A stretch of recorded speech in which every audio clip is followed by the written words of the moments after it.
Hello everyone, and welcome to today's webinar titled Simple Marketing Hacks to Predictable Revenue and Profits. I am delighted to be joined today by Jeremiah Dan Murray. Jeremiah is a well-known strategy and marketing consultant with extensive experience building successful software marketing campaigns for fast growth startups and also for heavily funded PE funds. And Jeremiah has graciously agreed to share some of his experience and surefire tips with us today. So thank you for all of you who are joining us today. I'm sure you're going to get a lot out of the conversation. Before we get started, I just wanted to cover a few items. First, I wouldn't be doing my job if I didn't give you a quick overview of what is happening at SIIA today. For those of you who are not familiar with SIIA, SIIA is the leading trade association for the software and digital content industries. We've been around over 30 years and we have over 750 corporate members. We are a company membership organization, so when a company is a member, all respective employees have access to the benefits and opportunities presented by SIIA. Now within SIIA we have multiple divisions in our organization that serve specific sets of constituents. So our software and services division, which represents the ISV community. We also have our SIIA division, which represents the specialized publishers. Our EdTech network represents those technology companies that serve the education market. Our Financial Information Services division, which represents anyone that holds market data, and our Connective group, which represents the business information and media industry. In addition to that, we also have a large public policy and IP protection groups. Now within all of these divisions there are many opportunities to get involved in SIIA. This slide here is specific to the Software and Services division, as that is who is most represented here today on the call, but many of these things also apply across the other divisions. I won't go into all of these now, but what you will find is we create as many opportunities as we can to support our members and support your business development, your marketing, your professional development efforts, all while showcasing your company as the best in the business. Here is just a couple of upcoming events that are happening within the Software and Services division this fall. Of course, programming is constantly being added, so I encourage you to stay up to date with what's going on at SIIA and hopefully join us at one of our various events or activities. My contact details are there on your screen, as well as some of my team members, and feel free to reach out to us with any questions at any time. This webinar is being recorded and you will receive a copy of the slide presentation with our contact details, as well as a copy of the recording following the presentation. While all your phone lines are on mute, I want to encourage you to ask questions. We will take questions throughout the presentation via the chat box on the bottom left of your screen. I know Jeremiah is also going to ask you guys to give him some information throughout the course of the presentation that will help him target his presentation towards you and the industries that you represent. So I encourage you to please use that chat box freely. Ask your questions at any time. We'll be firing those questions off to Jeremiah after his presentation. And if for some reason we don't get to all the questions, Jeremiah will definitely follow up with you following today's webinar. So with that, again, I want to thank Jeremiah for joining us today and taking time out of his busy schedule, and go ahead and turn it over to him. So Jeremiah, do you want to take it?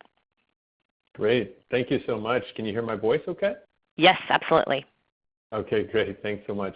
Welcome everyone. I'm thrilled and honored to be here today. I'd really like to customize today's class so that it gives you the most value possible. So do me a favor, and this will be part of the interaction that we can have. I typically speak in front of large audiences, so sometimes I can't read the audience when we're on a webinar class situation like this. So I'd love to be able to deliver things here that will make a difference for your business today.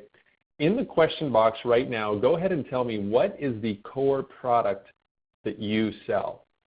And you could just put one or two words in there. You could say, we sell a SaaS product, we sell video recording software, we sell whatever it is. Go ahead and in the question box right now, if you could do that for me, that will help me out.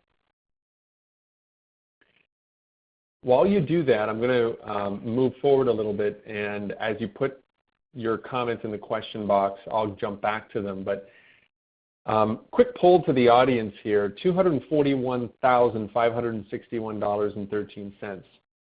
How many emails do you think it would take to generate that much revenue?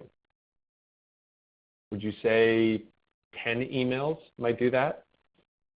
100 emails? Maybe 1,000? Or maybe tens of thousands? Well, one of the hacks I'm going to show you today, a little bit later, this woman that you see on the screen here, who was quoted in Success Magazine, one of my clients, sent out 2. And from those 2 emails, generated $241,000 in a 90-day window in a business-to-business environment. So I share that with you because when I got started in marketing software, I was 22 years old. I had no experience. I didn't even have a mentor or anybody close in my family that had had experience in marketing. And so what I had to do was figure out how to grow this small software startup that was self-funded, so there was no money. We didn't have, it wasn't back in the glory days of foosball tables in every room and big fancy orange beanbag chairs. It was completely bootstrapped. We were working for nothing. We had no budget. And the only thing I had available to me at the time was email, fax blasts, direct mail, which was really expensive, so off the table. And this was back in the day when you could buy Yahoo ads for 10 cents a click. YouTube didn't exist. Social media wasn't a word. There was no Facebook. There was no LinkedIn. So I had to get really creative and learn and make a lot of mistakes to find tweaks and hacks in order to help upscale our company. And so after having made lots of mistakes and figuring out one thing after another, fast forward 7 years later, the company was now number 17 on the fastest growth list for the Inc. 500. We were number 1 in the Midwest for the fastest growth software companies. We had generated 2.1 million leads in the business to consumer space. And since then, my teachings and my frameworks have generated over $300 million worth of revenue, generated over 101,000 high-quality B2B leads, and be used in 51 countries. And the last company I was with, where I was using these hacks and strategies, after about a 9-month window, the company had an extra, had to upscale another 26 million in revenue, and within 18 months after was sold for 1.2 billion. And I'm not sharing these numbers to impress you, but just to impress upon you that sometimes we can use simple, effective strategies that work over and over again to get immediate wins for our businesses. So Rihanna, just a question. I'm not sure if I'm able to see. Okay, good. I'm sorry, folks. I was looking at the wrong box. So I was like, oh, nobody's chiming in. And Larry goes, I was looking at the wrong box. So yeah, we have a number of people who have chimed in here. Okay, good. So we got Shiv, who sells consulting and coaching services. Excellent, Shiv. Some of the things here will be applicable to you. We've got Carissa, who's SaaS. Excellent. Love that space. Kevin, you're an educational institution looking to leverage social. That's what a great way to go. Workforce management, Heather. Excellent. Ed, you do data products and sponsorships. Tama, detailed database and subscription access. Excellent in the focused retail shopping. And okay, good. So we've got a nice blend here, software, we've got education. Excellent. So I'm going to try to tailor some of the strategies so that they'll work for you in your businesses. You know, one of the questions that I was asked to, explore during my TED Talk is what prevents most brands, companies, and entrepreneurs from growing quickly using a predictable model?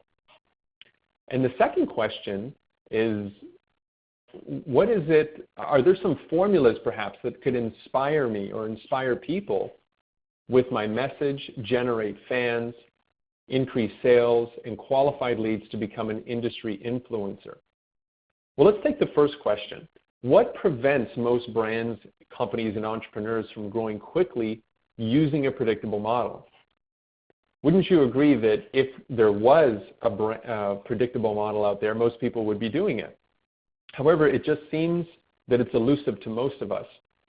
And I would present that probably one of the reasons is, an effective model to upscale a company is usually too complicated. And I don't know if you've ever felt like this, but I know I sure have. And it's easy to get overwhelmed in the sea of options and opportunities that are out there. In fact, just on this slide right now, you can see just some of not only the places where you can publish your content, but all the litany of tools that you can use to measure it.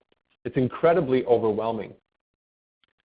This is taken after our TED Talk. I was there on stage also with Jake Roper, who is part of a small team of 3 guys who runs a little company called Vsauce that was bought by Google, who combined have viewership of over 1 billion views on YouTube, which just staggers the imagination how many people watch their videos. But Jake Roper is kind of like a Bill Nye the Science Guy, but in his 20s. He does these really cool videos on things like, if Superman were actually to punch you, how far would you fly? Or if he was going to, if space travel was actually possible, what would it do to your body? Funny kind of science questions that are rooted in pop culture. So it's interesting to me because even Jake backstage, after we gave our talks, he was looking at his phone and he's like, man, I got to tell you, Jer, sometimes I get so overwhelmed with the comments and the feedback and he just always has to stay connected, and it can be pretty overwhelming when you start to especially jump into the field of digital marketing. The other thing I would propose is a lot of times we feel too much thought is required, right? Where for some reason we need to have a retreat, we need to go to a big conference, or we need to isolate ourselves into the Batcave for an extended period of time in order to get the right concept in order to grow our business. Another reason why a lot of people don't harness these strategies is they just don't trust the experts. This funny slide here kind of summarizes sometimes how people think or even how people present that, hey, if I'm going to be on Facebook, I'm instantly going to be a millionaire. Or, hey, if I'm one of the first people on Vine or Snapchat, I'm going to catch the wave. And then finally, the biggest question I think executives ask themselves, I know my clients ask themselves, is, Jeremiah, who's really making money with these strategies today? Some interesting statistics is over half of executives that are polled cite social media ROI as one of their biggest frustration. In study after study after study, over half of them can't figure out, is social media actually going to be generating revenue for my organization? And then, some people think we need to be really creative, right? Like you just have to have a creative mind in order for this stuff to work. Maybe you've thought that yourself. Maybe you've got a task to do. Maybe you're tasked to increase sales in your organization, and maybe you're just not, that much of a creative individual. Let me share this with you. This is the screenshot of a little video you can find on YouTube, a Disney princess, Play-Doh. And this is a woman in Brazil. And what she does, she has a little studio set up. You never see her face. And all she does is she unboxes toys, specifically Disney toys, and then talks about them and plays with them on video. Now, if I were to ask you, how much money do you think that YouTube channel is making? Probably say, maybe from ads, a couple thousand, maybe even $10,000 a month. Well, this is staggering. This channel, Fun Toys Collector, has 4.16 million subscribers.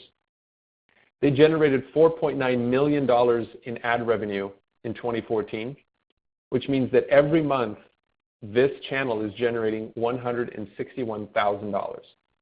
That's $13,000 a day by simply opening up toys, unboxing them, and playing with them on camera. Incredible, right? So I share that little inspiring story because when I saw that, I said, boy, you really don't have to be that creative in order to find something that really works. So that brings us to the second question. Do we have examples of people who are succeeding right now with it? Well, for those of you that are focused in the social space, I want to give you a couple of really neat mini case studies, I call them, so that you can look for ways to maybe retrofit or reverse engineer them for your purposes.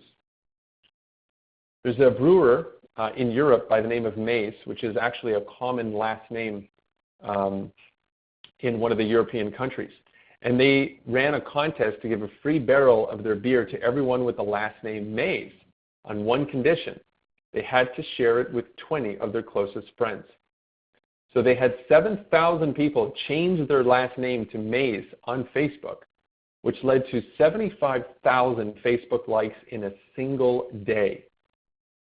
500,000 visits to their Facebook page in 6 weeks. Now, how could you retrofit this for education or software? Well, let's say your software had an interesting name.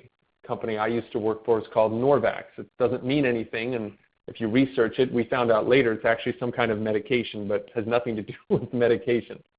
So we could take a company name like Norvax and say, hey, if you change your name to your, let's say, you change your last name to our company name for, let's say 3 days, we'll send you a free trial subscription worth $100. So you'd have people on Facebook changing their names to Jeremiah Norvax or Jeremiah ABC Company, and you have to tell 20 friends. So that could be a fun way that wouldn't cost you a lot of money and would also build a lot of buzz. Here's another one that I thought was really creative, done by Uniqlo. Uniqlo wanted to raise awareness for their new dry mesh t-shirts. So what they did, and if you've ever swiped, spent days on your tablet or on your phone swiping through Pinterest, you know that sometimes you can see certain images repeat themselves, right? And you're like, oh, okay, there's that little bit of that repetition that goes back into your memory, and it helps with retention in terms of marketing your brand. Well, what they did is they had 100 people simultaneously pin, which essentially hijacked the streams of every pinner that was logged in at the time. And there's lots of studies on there on the best times to pin to Pinterest. So what you could do is you could go to find those times, and then go to a place called Upwork or even Fiverr, where you can hire people overseas for as little as $3 to $4 an hour, and just hire them all for one specific hour during the day. It costs you what? If you get 100 people, it costs you $400 or $500. And all they have to do is pin a picture of your product with the desired hashtags and the desired communities, and you would basically own Pinterest for that hour in front of your specific candidates that you want to do business with. It gained them 55 million impressions, and they used no paid media and generated more than 6,000 mentions on Twitter. All right, let's keep going. Burger Revolution. So how can you apply this even in a small business? Well, Burger Revolution is kind of a homegrown great burger joint, and they keep fans informed on the number of remaining burgers for the day. So they keep posting. They find a reason to keep posting on Facebook. And this highlights specific burgers and creates almost a sense of urgency. One of the psychological laws behind great marketing is a sense of scarcity. That all of a sudden when you tell people that only a certain amount of subscriptions or offers are available, more people want it. How would you use that to your benefit? Well, if you're marketing subscription-based products, for example, you could create a specific module that is only given to people who are the first 50 to sign up. So if you have an education-based program, let's say you're teaching people in the area of workplace negotiation strategies, well, you can say you have a bonus, which is an interview with one of the top negotiators in the country, which you get access to if you're one of the first 50 students in the class. And what this does is it helps drive engagement and drive people to take action faster than they normally would. Burger Records, this is really cool. It's a way to get people to share the love of what they love by using the support that your brand can provide. So Burger Records is an independent record label, and what they do is they invite fans to throw shows all over the world. All you have to do to set up a show is to let them know, and then Burger Records will promote it for you. So you get the band together, you get the location, and then you tell Burger Records, hey, can you share this? So they throw record licensing parties. In 2013, Burger Records did 70+ shows which was leveraged through the power of their fan base. They had 34,000 fans, more than 20,000 Twitter followers, and almost 18,000 on Instagram. So these are authentic people who love music, who are now engaged in a conversation and participating and feeling like Burger Records actually has their back. All right, let's switch gears a little bit here. How many of you have ever participated in a product launch? Just say yes if you've participated in a product launch, meaning you're bringing something new to the market that people have not seen before. Excellent. Ed, Kevin, Jennifer, John, Rihanna, Carissa, Tama, excellent. Okay, so we got some launch experts. Looks like half of us have done that. Now, if you have a product or a service that, let's say you'd like to generate more interest around. Alyssa says, yes, this week. Well, you must be pretty busy, Alyssa. I've been in multiple product launches, and they can be pretty time intensive. So kudos to you, sending you all good wishes over there. So how can you take even something that maybe has been on the shelf for years, how can you relaunch it in a new and exciting way? Well, this is a picture of a simple mind map, I would call it, or maybe a simple strategy that I outlined when I went from private consulting to launching my own educational products. So my background is, after having helped corporations double, triple, quintuple in size one after another, I decided to create educational products to teach CMOs, CEOs, and small business owners how to implement the same strategies in their companies. Excuse me. So for those people who couldn't afford my fees, well, they could buy the information and be able to digest it and apply it in their businesses. So I outlined a very simple model, which looks like this. I'll break it down for you here. So video 1 would be released in week 1. And I'll talk about what's in the videos and so forth, and we can brainstorm together if we have time towards the end. Video 2 would be released in week 2, and video 3 would be released in week 3. Now, in these videos, I'm not going to sell anything. I'm not going to talk about the product. I'm going to talk about the benefits of the product and possibly how people can move forward in their desired objective, even without using my product. So I noticed there was a couple of software entrepreneurs here.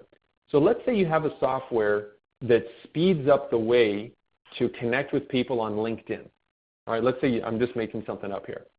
Now, it would be better served for me to have videos that teach people how to connect on LinkedIn, email strategies to use on LinkedIn, and how to set up meetings on LinkedIn. Because now I'm teaching you, I'm giving you value. You didn't have to pay any money. So what I'm doing is I'm literally building goodwill throughout the first 3 parts in the sequence. And then in week 4, I'm going to say, you know what? I got all this great feedback. We've decided to launch a software, which you can buy right now, which lets you do all these things with the click of a button. And that's the very simple model. So let me break this down a little further and how we were able to get a 7-figure run rate, which means you're doing at least $100,000 a month within 10 days using this formula. And the formula is this: give, give, give, and then ask. Okay? Give, give, give, and then ask. Now, many people use this formula: ask, ask, ask, and ask. Maybe you've even done that in the past, right? CMO, CEO wants you to hit new numbers for engagements, wants you to get more sales to the software, so you scramble together something, do a big promo blast, post some stuff out there, and ask people to buy your product and service. Well, as we all know, that has only limited results. You can't be doing a flavor of the month sale. It's not really sustainable. So here's a quick thing that you could do with whatever product and service you're selling right now. For the first 3 videos, write 3 questions that you get on a consistent basis that would really help people out if they only knew the answer. And a great way to do that, if if we're on the line right now and we're not in sales, go to the sales desk and ask anybody in sales and say, hey, look, what are the questions you guys are always getting all the time from people? They'll be more than happy to tell you. And then record short 3 to 5 minute, highly valuable videos that give answers to these questions. So for example, let's say I'm selling education-based products. How can I save time using education? Or what's the best way to attend an online university or an online training portal? How do I get the most out of that? Or how do I organize my time? Well, your first video could be how to organize your time so you learn more faster than your competitors. Wouldn't that be a compelling video? I'd like to watch a video like that. How do I learn faster than my competitors, right? And then you take that video, upload it to YouTube, post it to Facebook, and very important, email your list with it. And here's a little ninja trick I'd recommend. When you drive people to that video, you should have it on a landing page where you have just the video, and then below you can embed almost a comment software like Discuss, D-I-S-C-U-S, or embed Facebook comments so that you can build mini engagement around your own video. So people watch the video and they see, oh wow, there's a lot of people talking about this right underneath. And that's where you get energy and social proof that other people are watching this as well. Now I did this, and it was my very first campaign as an independent entrepreneur, I would say. And the first campaign did a 7-figure run rate in 11 days. And it also, the other thing that was really cool about this and what may happen for you is you'll get other people who may not buy that particular product you're trying to launch, but you'll get on their radar and they may ask you. So for the gentleman here who sells coaching and consulting services, I definitely understand that business because that's what I do. I got publicly traded companies reaching out to me asking me to consult with them. My second campaign, which was centered around PR and how to get on the media guaranteed, did 6 figures in 10 days and led to a $365,000 contract as a result. Now, I'm not saying that the same thing is going to happen for you. In fact, it probably won't happen to you. What I'm sharing with you is opportunities and ideas to help you rethink and maybe hack the way you're going to market right now so that you can lead by giving value. Just in the interest of time, I'm going to fast forward a little bit because I want to jump into some B2B sales strategies here. How many of you sell to a business audience? Please put the letter B if you sell to a business audience.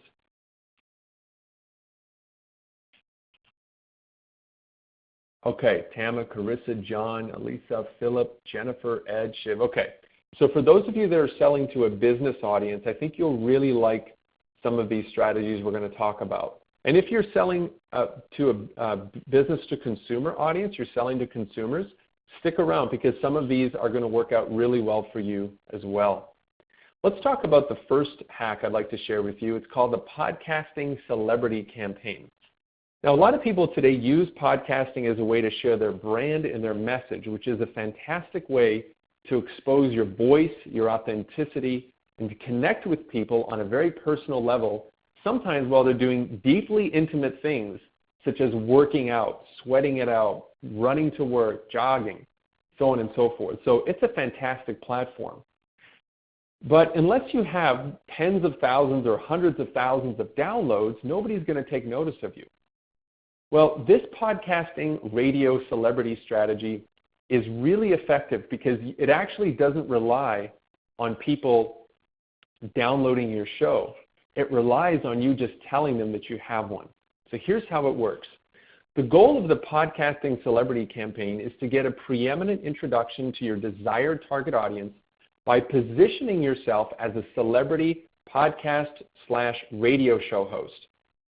And what happens here is instead of approaching a desired prospect and saying, hey, I'd really like to talk to you about my educational platform, or hey, I'd really like to talk to you about my software, you're now bypassing the stigma of a salesperson and you're getting to know them on a more intimate level, but it also raises your credibility in their eyes.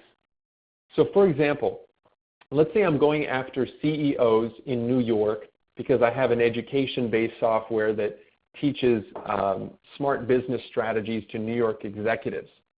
Well, instead of calling on New York executives trying to sell them this, what I would do is I would teach my team to go out there and get interviews of CEOs in New York for our podcast called New York Business Success Stories, or CEO Connections New York, or something of that nature. Now let me ask you this. What do you think is the likelihood of a CEO or a CMO, your desired audience, wanting to be interviewed on a radio show that specifically talks about their industry?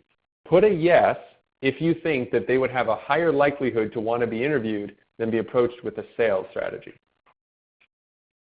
Go ahead and put a yes in the chat box right now if you think that people would rather be interviewed as experts and celebrities as opposed to approached to pitch products. Okay, everyone's saying yes. Heather says, awesome. Great. So I have one financial advisor as a client who used this approach to target referral partners like attorneys and accountants and then interviews them on his show. And I'll give you a little insight into this. Financial advisors, if you've ever worked in that industry, love to work with accountants and attorneys, but accountants and attorneys usually have somebody they always work with. So it's really hard to get their attention. So we have one clever advisor who goes out and he interviews these people and gets them on his, financial Money Matters podcast. And by the way, you can do this with a simple tool like Blog Talk Radio. Okay, that's for about 30 or 40 bucks a month. You'll instantly have a radio show on the internet. So what he does is he goes out and interviews them. He takes the interview, he records that as a podcast, but then he goes a step further. He gets the interviews transcribed and he turns it into a book with him as the author. And he calls it, something like How to Retire with All Your Money. And he's the author, and then the book, has one chapter about him in the intro and on the conclusion. In the middle is really transcriptions of all of this. And then he takes it a step further. He goes out and he takes that book and he gets it printed at cost and has the attorneys buy them, and the attorneys give them away to their audiences. And what a clever way to hack your sales process, right? To have your desired audience not only become your clients, but also become referral sources for your clients. So here's a little diagram of how that works, right? You reach out to people to ask them to be interviewed. You conduct the interview. And then after the interview, some of you I know are probably saying, okay, well, that's great. I got them on a show, but how do I sell to them? Well, after the show, you're going to know that person on an intimate level. They're going to feel very grateful that you led by giving. Remember the principle of giving first, right? And then after the show, you can set up a post-interview call where you say, it's funny. I heard something in the interview you told me that I think you should really take a look at. It has to do with this, but I don't want to talk about that in this interview or in this conversation right now. Would you have 15 minutes next week where I could run this idea by you? Now, anybody who says no is extremely self-serving and probably wouldn't have been a great sales prospect for you anyway. But here's the cool part. When you go to somebody who might be a better prospect, you're going to have a little library of their ideal competitors, right, that they're going to want to learn from. And when they find out that you know all these people, that you connected with these people, you interviewed these people, they're going to be much more likely to want to talk to you. Okay, so that's the podcasting strategy. I have a little example of an email message you could use here. If you'd like, I'll read it for you because it's kind of small. It says, pardon the intrusion into your inbox, but I'm reaching out based on your impressive business background I saw on LinkedIn. By the way, most of these people can be found on LinkedIn. I'm the host of a podcast that focuses on sharing best practices around the area of business, marketing, and lifestyle, and I think you'd be a great fit. My team makes it really easy. I'll have the interview questions sent to you in advance. Then at the time we schedule you, you'll simply call a phone number and have a conversation with me that is recorded. At the conclusion, I'll call you to give you some more information on how you can use the show in your own marketing. Now, I'm sure you have some clients and probably some prospects that would love to hear your story too. My team will be marketing the show and sharing it with our audience also. Would you be open to a quick 10-minute call so I can explain more? Here's a link to my calendar as I'm reaching out to a few other CEOs this week, and it's filling up quickly. Now, here's why I love that approach. One, you're laying it out really simply, right? There's nothing salesy about this email. Number two, you're telling them that you're also reaching out to other CEOs. So nobody who's in a position of power in business or in life wants to think that they're going to miss out on something that gives them more power, which is exposure, especially when it's free. So by using that strategy, you're letting them know, hey, you're not the only person out there. So you've literally reversed roles with them. Instead of you being the desperate or desperate marketer or desperate salesperson, which a lot of people approach, unfortunately, the sales rep that way, now you come from a position of power. So the power dynamic completely shifts as well. So the ideal profile for this strategy is people who enjoy speaking with people and networking. If you desire to have a preeminent position in your market or want a competitive advantage, or you enjoy people really just naturally, you're naturally interested in them and you enjoy teaching or educating, that would be a great strategy for you. Okay, let's keep going here. I've given you a couple of campaign strategies so far, but I have a few more I'd like to share. This one I call the $120,000 reverse prospecting campaign because it works counterintuitive to prospecting.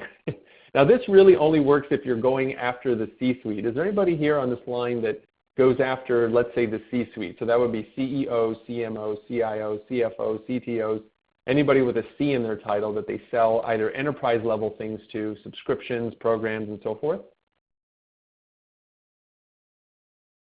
Okay.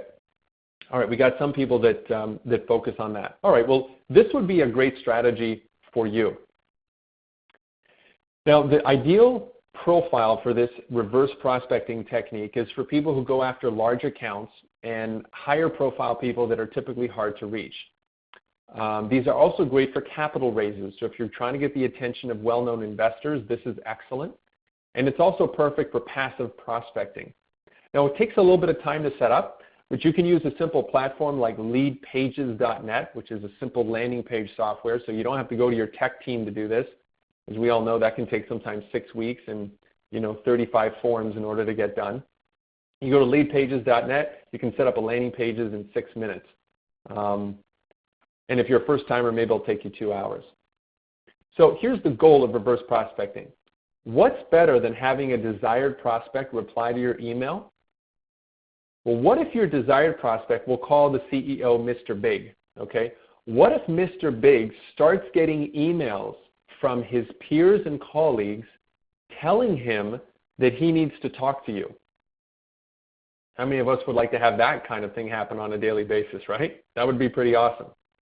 Well, thanks to LinkedIn's ad platform, you can actually accomplish this by placing ads in front of people who know your ideal prospect and then tell them, hey, send this ad to Mr. Big, Bob Smith. So for example, that would mean that, let's say I work with Mr. Big, you'd put an ad in my stream which says, hey, do you know David Allen at ABC? Please show him this ad. And then what am I going to do? I'm like, whoa, this person is really targeted. Of course, I'm going to take a screenshot or say, hey, Dave, you should have seen this. There's a guy looking for you on LinkedIn. He's placing ads all over the place. Right? Is that going to get Mr. Big's attention? Of course it will.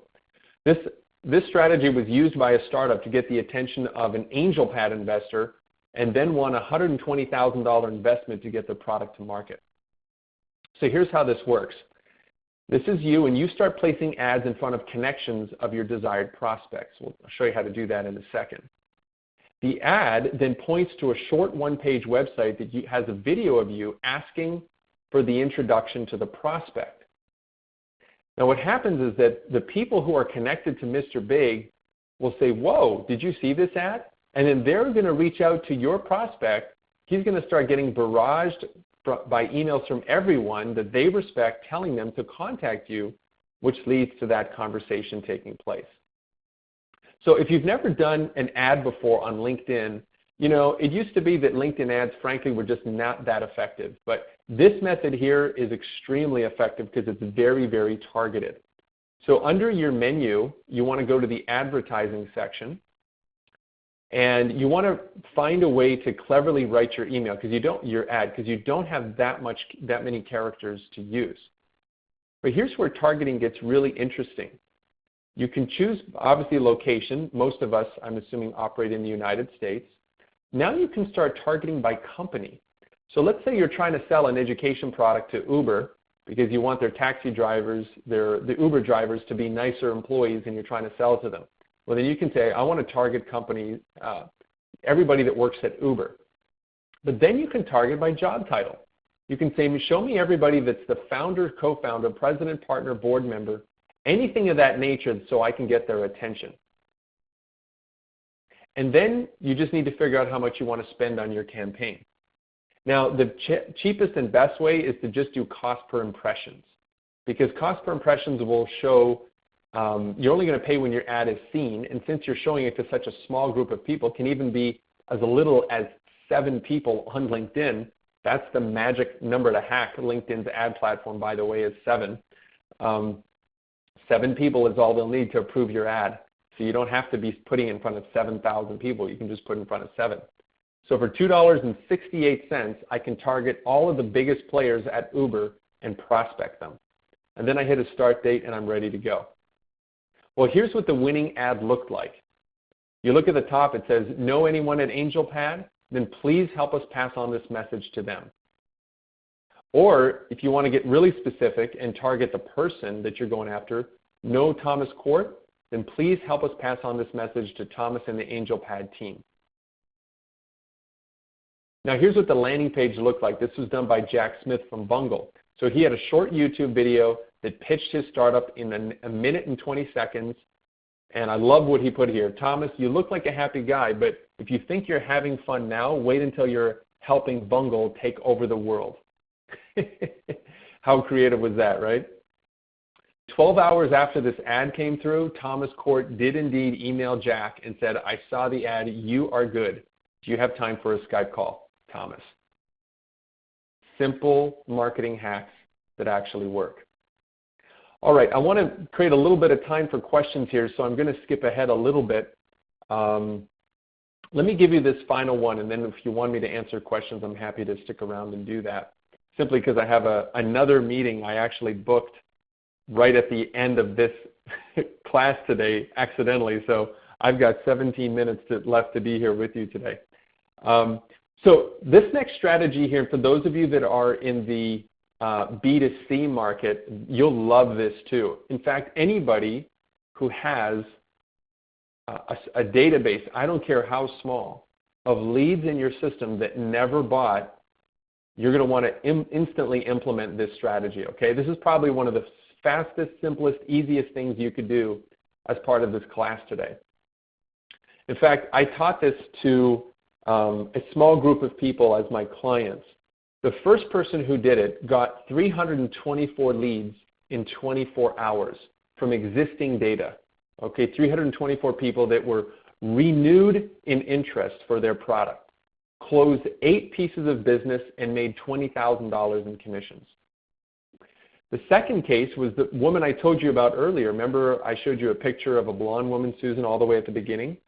Well, she closed 2 deals in the business-to-business market worth $240,000 in 2 months as a result of sending this email out. And this is actually my favorite. It's not as much money, but this guy has a list of 61 people. I guess he was just really bad at marketing because he just never kept anybody's records. But he had a little list of 61 people who had never bought from him. So he sent it out to them. This is an insurance agent.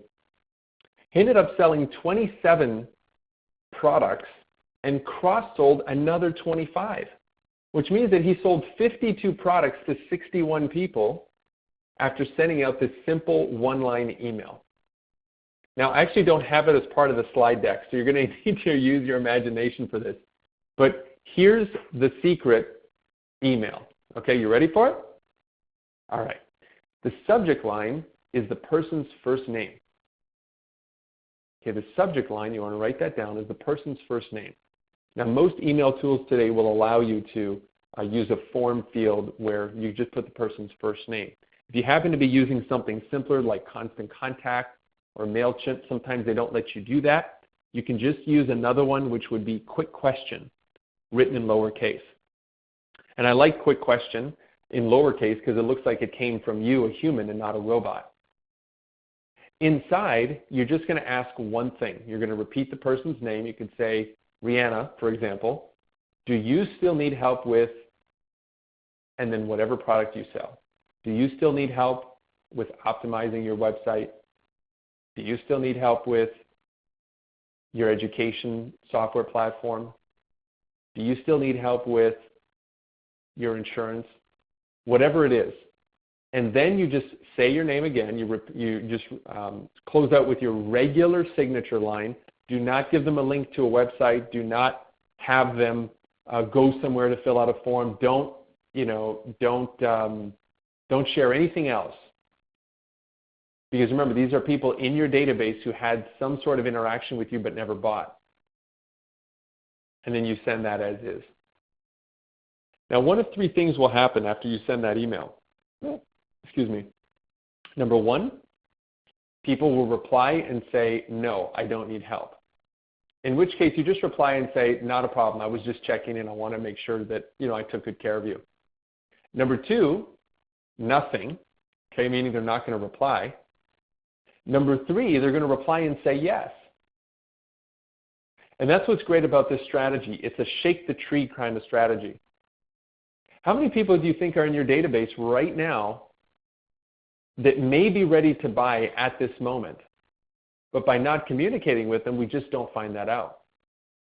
We've done this with travel agencies, software companies, marketing consultants, private coaches, financial advisors, insurance agents, people who sell educational products.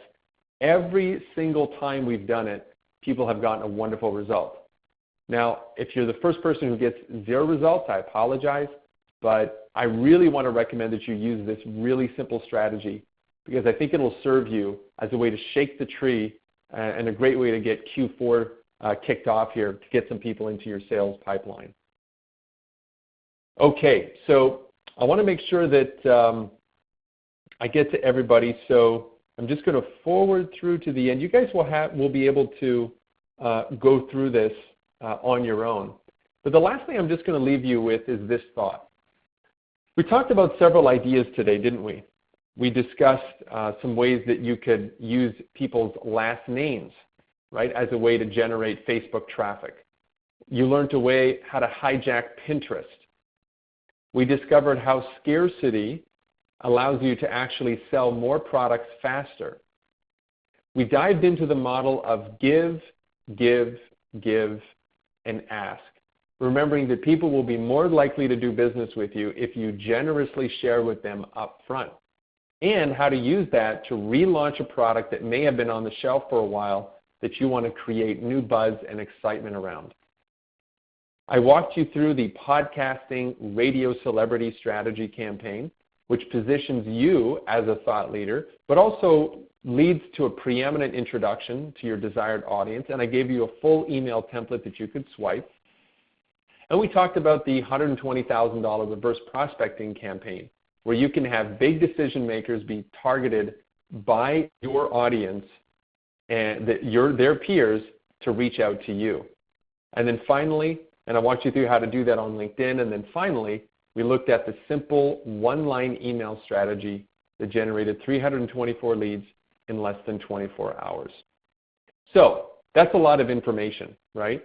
And sometimes we get to the end of some of these classes and we're like, wow, that was a lot of information. And sometimes we can fall into overwhelm.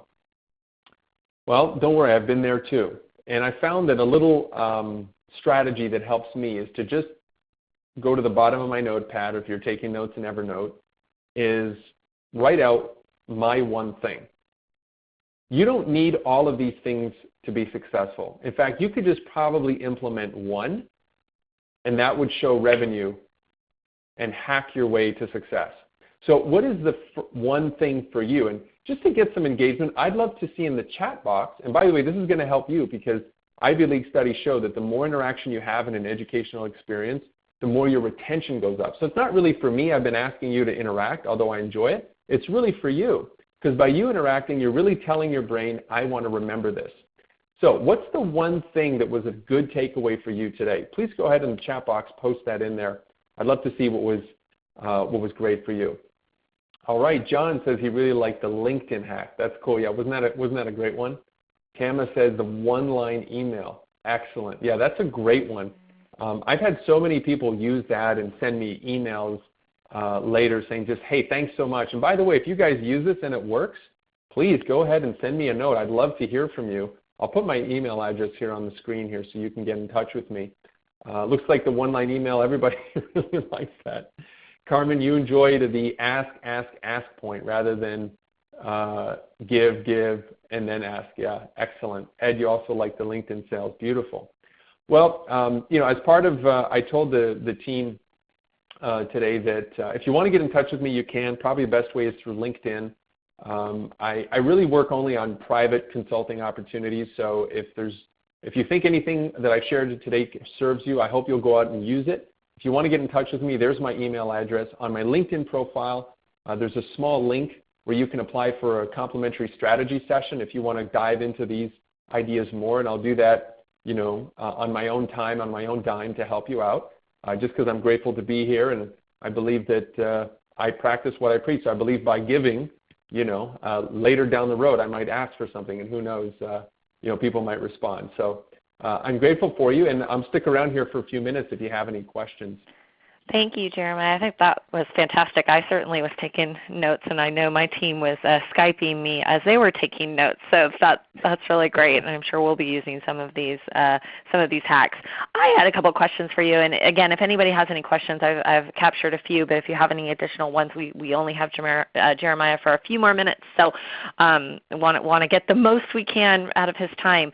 I want to go back to, you mentioned earlier about how marketers really struggle with measuring ROI of social media. And it's funny because we surveyed our members recently, and that was something that we took away from there too, is our marketers, they simply cannot measure ROI of social media. And really what they told us was they look at social media simply as a brand awareness tool. How do you feel about that? Yeah, I would agree. It's funny, Rihanna, that you can, if you Google me, you'll see I have like zero presence on Twitter. I'm massive on LinkedIn, and I never share anything on Facebook, because I've learned that, and although I use every single one of those mediums, but I approach it from a different perspective. I look at those places as traffic stores. Okay, so instead of saying I want to build awareness, I say, look, if I need to reach 50,000 entrepreneurs and I want them to take action, then I'm going to go to Facebook and I'm going to find them and I'm going to create specific ads and I'm going to show up in their stream. And by doing ads that are compelling and even educational in nature, we're going to get people to comment on those ads anyway, but really I'm going to get the desired result. Because what my CEO wants to see is he wants to see that my funnel led to more leads, led to more sales, and led to more client lifetime value. And so I would definitely feel the pain of that. And I'm a big believer in direct response strategies where every action you take has to have some kind of response. So if I know I'm going to buy an ad and show it to 50,000 people, and I know my cost per click is going to be $3 and my conversion is 10%, so it costs me $30 to get a lead, and I know my sales guys can close 1 out of 10 leads, I know that it cost me $300. So if my software over the period of, let's say, 5 years is my average lifetime value, I make $20,000 off of somebody who buys, and I paid $300 for it, I'll be like, man, let's smash them with ads, right? I can just keep scaling and scaling and scaling. So my approach is a little unconventional when it comes to people who talk about engagement and so forth, but I'm really a believer that whatever you do on social media should have a result, and the best way to do that is to use tools like Facebook ads, LinkedIn ads, as well as Twitter lead cards, which are really good too. Instead of just trying to build great conversations on Twitter, hey, just do Twitter lead cards. Find people who have the ideal profile, and there's software that can automate like practically everything that I'm telling you right now. So it's not something you have to spend hours on. That's great. One of the things that struck me was the whole one-line email example, and that's something that we certainly do a lot and we've experimented with. And I mean, I still believe that business is about relationships, and I find that if somebody believes, whether it's true or not, that they're getting a direct email from you with a personal question, if it's that one line or whatever, you're more likely to get a response. But in saying that, so many of our companies are still doing mass HTML emails and so forth. So what do you think about email strategy? I mean, should we just do away with all that HTML and glitz and glamour emails? I mean, I know I get a ton of them a day, and do I look at all of them? No. So I'm just wondering what your thoughts are on that. Yeah, great question. That's been a big debate even since the dawn of email, HTML versus text. And if you look at any group that is not incentivized, okay, and I don't mean like don't take a study that was sponsored by a company that specializes in doing beautiful emails. Like obviously this study is going to be skewed, but if you look at people who make their money from email, meaning that if their email doesn't convert, they don't make money. Hardly anybody uses fancy HTML emails. In fact, the emails that convert the highest in terms of moving them from open to a click, meaning moving them to click to take action, are emails that are simple text and then maybe some graphics interspersed in order to just drive a visual. Or a really neat hack that I've used in the past is if I'm trying to get people to watch a video on my website, I'm going to send them an email that always looks like I fired it off of my desk, right? Mm-hmm. Like it's not in a format, it doesn't have a fancy beautiful header, it's not glitzy at all. It's like, hey Rihanna, I just shot this quick video, I revealed the latest hack I just discovered on LinkedIn, I thought you'd like it. Then I put a screen capture with a little red triangle, just like it looks like a YouTube video. Mm-hmm. And obviously what you want to do, you want to click on that video, right? I mean, it just looks like, oh, can I actually watch the video in his email? Of course, we all know we can't, but it just makes us like, oh, it's only a step away. And then I close it out and say, let me know what you think in the comments underneath. Thanks, Jeremiah. Really simple stuff. Now, I know some corporations, they can't go, the CEO is not going to write an email like that, but you can do variations of that. You can do things that are a little more toned down, like, you can have it come from the VP of marketing, the CMO, the chief success manager, somebody in the company that is responsible for people feeling great about the product.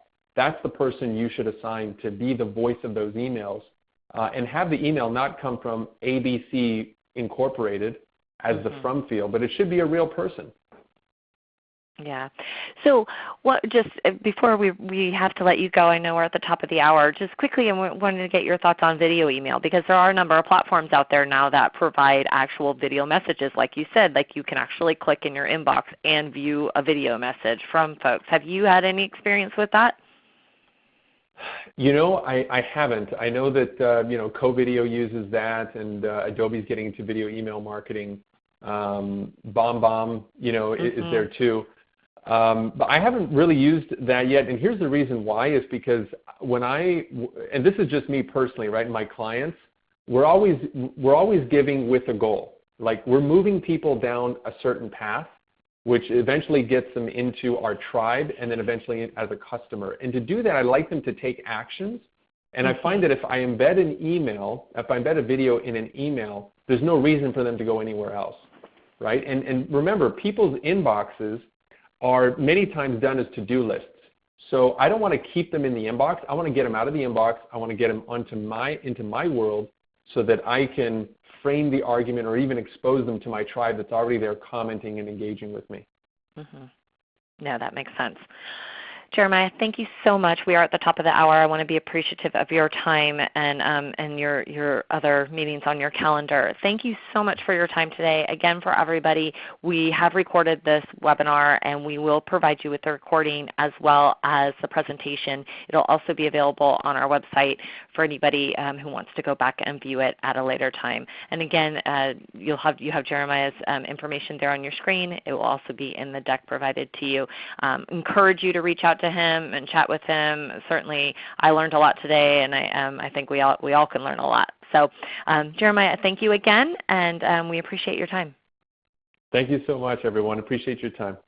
Thank you. Bye-bye.